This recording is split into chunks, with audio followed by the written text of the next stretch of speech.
till we seduce them to love us. We know that a part of the foundation of the so-called integration movement was not education of black children. Because we know 2 plus 2 is 4 anywhere in the world. It's 2 plus 2 is 4 in Harlem. You don't have to go to Long Island to learn that. You don't have to go into a white school to learn 2 plus 2 is 4. What kind of stupidness is it that tells us that somehow we cannot learn what needs to be learned unless we're sitting next to a white child? Aren't words just words? Aren't these, can't we teach our children what they need to learn wherever they are? But somehow we got an educational leadership, or we got a leadership that says somehow our learning is impaired unless we are sitting with whites.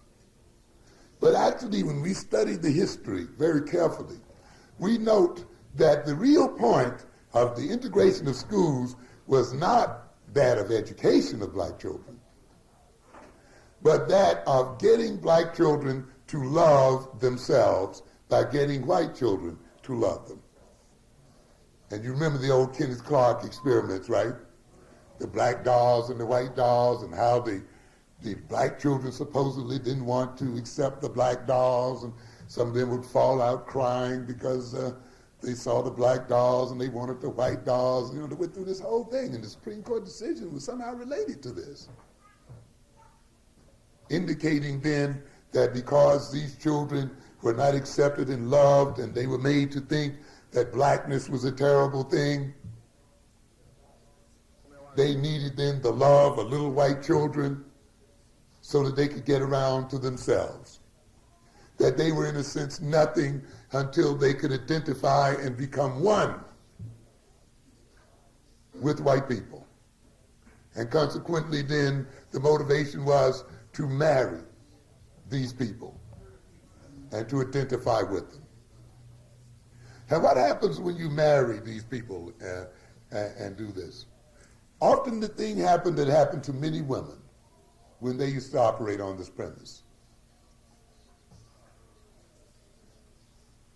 If your status is gained by marriage and not by what you do for yourself, then your energies will be put into seduction. So the woman could spend all of her day combing her hair and fixing up her body, because this was her tool for getting that man who was going to make her something. She could spend all of her energy shopping and all of her time making sure that her bodily features and so forth were right to seduce a man in one fashion or another.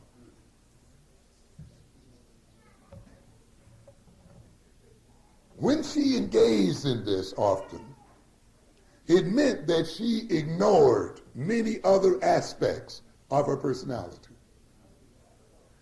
In a sense, she even made herself dumb, because many of the men she dealt with didn't like smart women. So either she refused to learn because she figured that would get in her way, or she had to act dumb in front of them because she didn't want to insult them. And she found that being smart was a liability. And by being smart, she looked like she was trying to be a man, like me. You see? And so consequently, often she had to hide and repress many of the other aspects of her personality and leave many areas of her life undeveloped in order to gain acceptance by the so-called men.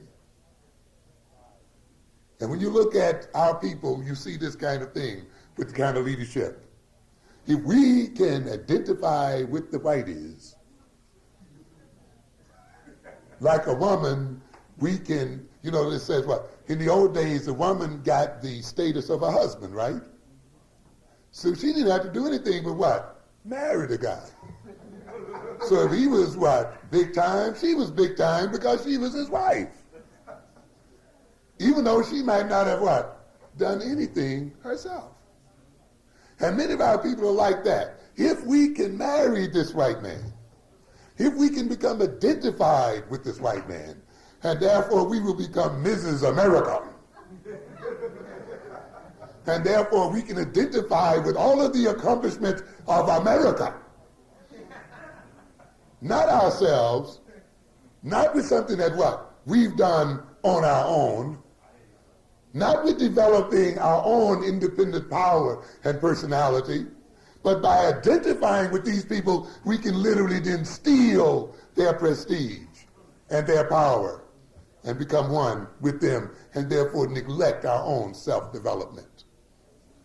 So many of the assimilationists then are trying the shortcut to prestige, that is through marriage of the European, and through identifying the European, and through seduction